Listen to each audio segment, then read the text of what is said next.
Karena yang gue tadi bahas di awal tadi, kalau Erick Thohir minta itu adalah harga mati. Berarti kan nggak bisa ditawar-tawar nih, Dri. Apakah itu pertanda kalau posisi Sintayong mulai tidak aman? Apa yang lu tangkap atmosfernya di Untuk tempat saat latihan? ini mungkin ya tingkat kepercayaan publik terhadap Sintayong udah menurun ya. Yang lu tangkap ya? Iya, itu imbas dari hasil kita kalah dari Cina kemarin. Oke. Karena kan dia melakukan banyak eksperimen di situ ya. Gue mau ke Arab Saudi nih, karena kita nggak cuma ketemu Jepang, masih ada ketemu Arab Saudi juga. Salah satu lawan rival langsung ya, dari kompetitor. Kalau kita mau lolos ke Piala Dunia, kita harus menang menghadapi Arab Saudi. Masalahnya adalah pelatihnya ganti. Bukan Roberto Mancini, tapi Hervé Renard. Pelatih yang membawa Arab Saudi ngalahin Argentina. Yang dimana Argentina itu kemudian juara dunia. Juara dunia dikalahin oleh Arab Saudi. Gimana nih, Bung Ais?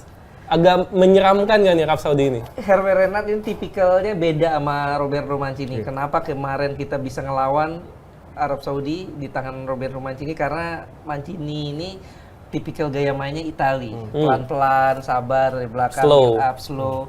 Indonesia demen main lawannya kayak gitu.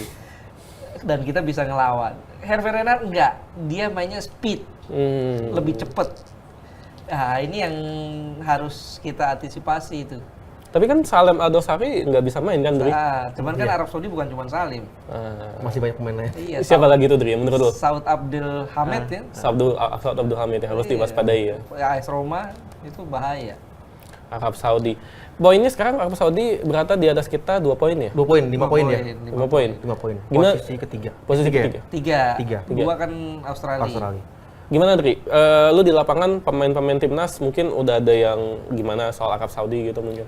Sekarang atau masih fokus ke Jepang aja? Ya, karena kan di depan mata udah di Jepang ya, lagi fokus semuanya ke Jepang. Ini belum ada pembicaraan gitu Arab Saudi seperti apa? Belum ada ya? Fokus semuanya ke Jepang saat ini. Iya, dan juga pengaruhnya laga lawan Jepang nih akan sangat besar untuk lawan Arab Saudi. Ya juga sih. Kalau kita bisa nahan. Kemungkinan lawan Arab Saudi lebih semangatnya lebih enjoy ya, Mas ya? Lebih pede lah. Lebih pede. Enjoy sih enggak ya, tapi pede lah. Lebih pede ya. Nggak mungkin itu yang Andri lihat di lapangan, apa di mana di tempat latihan. Enjoy pemainnya kan. Sekarang lagi menikmati sih ya dengan berkumpul, apalagi kemarin juga sempat ketemu sama timnas futsal kita ya. Tambah termotivasi mengulang prestasi mereka berprestasi, kenapa timnas Indonesia enggak gitu. Karena timnas futsal baru menjadi raja Asia Tenggara ya. Setelah berapa tahun. Oke, itu dari Arab Saudi. Berarti dan sebenarnya Hervé Renard pun juga habis ngalahin Argentina dia kalah-kalah terus kan. Sebelum akhirnya dia dipecat akhirnya. Beda gaya mainnya beda, dan ini pelatih galak loh. Dia nggak segan-segan di ruang ganti itu maki-maki pemain. Oh, lebih keras ya berarti ya? Lebih keras, betul. Dan para pemain respect sama dia. Selain itu juga dia bukan orang baru lah. Dia udah kenal betul. Bahkan lebih lama kenalnya ketimbang Roberto Mancini. Oh iya lah. Dan dia punya CV bagus ya. Sobat Ainus, dia pernah juara Piala Afrika. Ya. 2 kali ya. Betul. Bersama satunya gue lupa, tapi yang sensasional adalah bersama Zambia. Negara itu menjadi Cinderella story buat Zambia karena dia bisa juara Piala Afrika. Dri, peluang menghadapi Arab gimana? Arab menang. Arab menang? Menang. Arab yang menang? Kita yang menang. Oh. Karena kita status tuan rumah di Jakarta kan. Kita ya mau nggak mau harus menang lawan Arab. Iya. Untuk menjaga asa lolos ke putaran keempat ya. Karena target kita posisi 3 atau 4 ya. Iya, harga mati kata si. Kalau kita lawan Jepang minimal 1 poin atau kalah, lawan Arab kalah, ya mungkin bisa dikatakan udah berat banget itu untuk nembus posisi 4 aja. Jadi menurut lu menang ya? Menang. Prediksi mungkin? Menang 1-0. Tipis-tipis aja ya, tipis aja. Mas Ais, ayolah Mas Ais. Gua sih maunya seperti Andri ya, menang. Cuman gue khawatir seri lagi. Oh ya? Nggak menang lagi? Khawatir seperti itu, karena Arabnya kan beda nih. Arab dengan pelatih baru, tentu mereka akan lebih punya asa untuk memperbaiki kesalahan mereka di Arab saat itu, di Jeddah ya. Ya, mudah-mudahan sih kita bikin kejutan, bisa menang, sehingga dari 6 laga sisa ini kita bisa ambil paling enggak 3 kemenangan di kandang, lawan Arab, lawan Bahrain, lawan Cina. Oh, Cina. Kalau kita bisa lakuin itu, lolos ke 4 besar masih sangat masuk akal karena 12 poin kan. 12 poin. Tapi kalau kalah lawan Jepang, kemudian kalah lawan Arab atau seri lawan Arab berat. Karena 2 away-nya itu berat. Ke Australia. Jepang dan ke Australia. Oke, berarti dari Andri 4 poin ya. Kita dari hasil Jepang sama Arab berarti sesuai targetnya PSSI juga ya.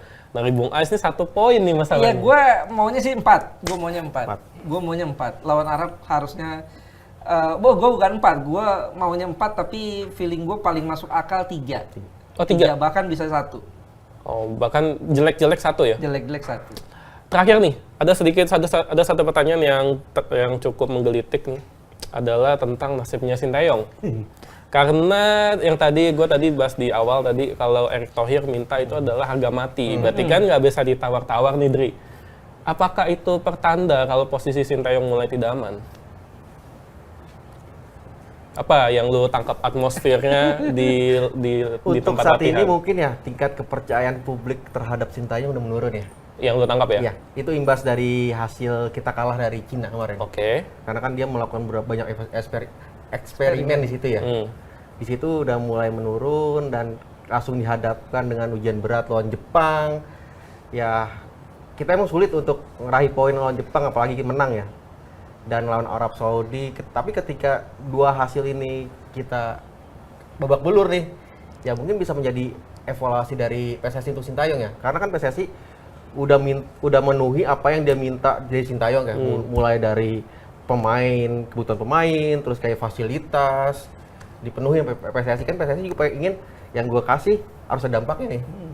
Ketika belum ada hasil yang diharapkan, mungkin akan ada pembicaraan lebih lanjut. Gimana Bung Ais? Ya itu hak prerogatif PSSI sih betulnya, ketum ya. Dan kalau menurut gue apa yang sudah dilakukan STY ini sudah cukup bagus sebetulnya. Bahkan Eurosport kan, Media asing media jaringan televisi Eropa yang markasnya ada di Lyon, Perancis itu bikin liputan lah, walaupun tayangnya di YouTube ya. Di YouTube mereka itu ada video 6 menit isinya kejutan Indonesia di kualifikasi Piala Dunia ini. Dia bilang apakah tim dengan ranking terlemah ini bisa lolos ke Piala Dunia gitu. Ya mengacunya sih memang masih di matchday 1-2 kayaknya. Yang seri kemarin. Yang seri lawan Arab Saudi dan Australia. Australia itu kejutan buat mereka, dan mereka juga menyoroti kiprahnya Sintayong masukin pemain-pemain muda, kemudian rankingnya kan dari Sintayong masuk itu 175. 170-an ya. Sekarang udah 130, naiknya kan 45 lebih ya. Iya. Artinya kan di situ ada memang apa yang dilakukan Sintayong cukup bagus ya, cukup dipuji juga. Tapi memang ekspektasi kita terlalu berlebih kalau menurut gue. Oke. Karena kalaupun kita pecat Sintayong, siapapun pelatihnya belum tentu bisa cocok. Kita lihat Roberto Mancini bawa Italia juara Italia, juara Eropa tahun 2020 ya. Iya, COVID. Tapi saat di Arab Saudi nggak bisa ngapa-ngapain, nggak cocok gitu.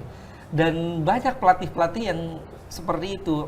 Jose Mourinho bagus di Chelsea, bagus di Inter Milan. Saat ke Real Madrid nggak bagus-bagus amat gitu, walaupun ada trofi juga sih gitu. Ya, dan banyak pelatih seperti itu gitu.